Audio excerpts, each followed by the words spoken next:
सबसे पहले आज की अहम खबर, और वो खबर ये है हज के मुतालिक।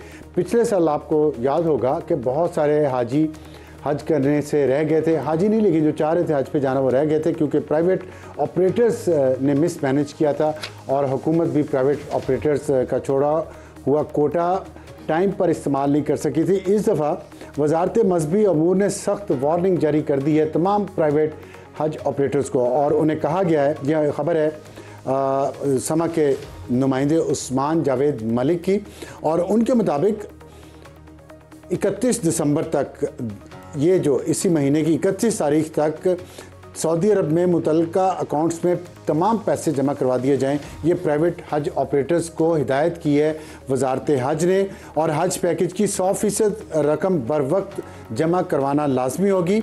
और ये भी फैसला किया कि 15 दिसंबर तक, यानी कि एक ही दिन रह गया अब तो, कि 15 दिसंबर तक मक्का और मदीना में मतलूबा सर्विसेज हासिल ना करने वाले प्राइवेट हज ऑपरेटर्स का बचा हुआ कोटा सरकारी हज स्कीम में मुंतकिल कर दिया जाएगा। इसका मतलब यह है कि जितने भी ख्वाहिशमंद हैं, चाहे वो प्राइवेट के ज़रिए जाना चाहते हैं या सरकारी उसके ज़रिए, अगर प्राइवेट वाले फेल हो गए तो सरकारी हज के ज़रिए उनका बंदोबस्त हो जाएगा। और ये भी कहा गया है कि निजी हज ऑपरेटर्स को मिना में ज़मीन और रहायशी इमारतों से मुतल्लिक तमाम सर्विसेज 21 दिसंबर 2025 तक मुकम्मल करने की हिदायत भी जारी कर दी गई। और साथ ये भी कहा गया है कि अगर गफलत या लापरवाही की किसी भी प्राइवेट हज ऑपरेटर ने, तो उस कंपनी का लाइसेंस मनसूख कर दिया जाएगा फॉरएवर। तो ये बड़ा अच्छा काम किया है, टाइम पे किया वजारत हज ने, और इससे जो हज पे जाने वाले ख्वाहिशमंद हैं उनको फ़ायदा होगा। और आज के प्रोग्राम का तारुफ हमारी आज की टॉप स्टोरी होगी, क्या माइनस खान हो गया, हुकूमत का प्लान क्या है, और पाकिस्तान तहरीक इंसाफ का प्लान क्या है, और जो इमरान खान को माइनस करने की बातें हो रही हैं क्या ये मुमकिन है, और अगर मुमकिन है तो उसकी वजूहत क्या है, बुनियाद क्या क्या है, पीटीआई के अंदर क्या चल रहा है। नई सियासी कमेटी उन्होंने बना दी है, बहुत सारे जो पुराने सीनियर लोगों को निकाल दिया, साबिक सदर को, साबिक वज़ीर आला को, साबिक गवर्नर को, सबको फारिग कर दिया। सोचिए इतने बड़े बड़े ओहदों पे बैठे हुए लोग थे पीटीआई की तरफ से, और उन पर एतमाद ही नहीं रहा क़यादत को, तो इससे सोचें कितना बड़ा भूचाल पीटीआई के अंदर आ रहा है। इस पर भी बात करेंगे। और जो हुकूमत कोशिश कर रही है ट्विटर को बैन करने पे, कल एक प्रेस कॉन्फ्रेंस भी हुई, और उसकी वजह यह है कि जो सोशल मीडिया पे बयानिया है पीटीआई का, उसको काउंटर करने के लिए हुकूमत कोशिशें कर रही है, लेकिन क्या वो उसको काउंटर कर पाएगी या नहीं, इस पर भी बात करेंगे आज के इशू में। और फिर हुकूमत का इस सियासी इस्तेहकाम या अदम इस्तेहकाम में से निकलने का रास्ता क्या है, क्या माइनस इमरान खान हो गया तो पीटीआई इस मुल्क में सियासी इस्तेहकाम आने देगी या नहीं, उसकी बाहर बैठी लीडरशिप, इन तमाम इश्यूज़ पर बात करेंगे। और वक्त हमारा आज के एडिटोरियल का, इस्लामाबाद की खूनी सड़कें। कल दोपहर इस्लामाबाद थाना खन्ना की हदूद में एक हादसा हुआ। ये एक्सप्रेस वे है जो पुराने एयरपोर्ट पे जाती है, और वहाँ दो तेज़ रफ्तार गाड़ियों ने सीडीए के एक खाकरुख पर चढ़ाई की, और उसको जाँ भाग, वो मुलाजिम उसी मौका पर ही जाँ भाग हो गया। और ये दोनों गाड़ियाँ रेस लगा रही थी, इसमें बहुत कम उम्र लड़के बैठे हुए थे, और इतनी तेज़ी से वहाँ ये गाड़ियाँ चला रही थी। ये तीसरा वाक़या पिछले 10 दिनों में जो इस्लामाबाद में हुआ है, और इससे पहले जो हुआ है वो 3 दिसंबर की रात शाह दस्तूर पर इस्लामाबाद हाई कोर्ट के जज के कम उम्र बेटे की V8 ने स्कूटी पर जाती 2 लड़कियों को कुचल कर जाँ भाग कर दिया। और उससे एक रात कबल एक और स्कूटी एक्सीडेंट में एक लड़की जाँ भाग हो गई थी और एक ज़ख्मी हो गई थी। और ये जो कुछ हो रहा है इस्लामाबाद में, ये मैं आपको सिर्फ 10 दिन का डेटा बताया हूँ। अगर आप एक साल का देखें तो दर्जनों तादाद है पैदल चलने वाले लोगों की इस्लामाबाद में, जो सड़कों पे जाँ भाग हो जाते हैं गाड़ियों के नीचे आके, और साइकिल सवार भी बहुत जाँ भाग होते हैं। उसकी वजह यह है कि इस्लामाबाद की सड़कों को, बहुत सारी सड़कों को सिग्नल फ्री किया है, लेकिन कहीं पे भी उसको प्रॉपर तरीके से डिज़ाइनिंग नहीं की गई, सड़कों की इंजीनियरिंग नहीं की गई।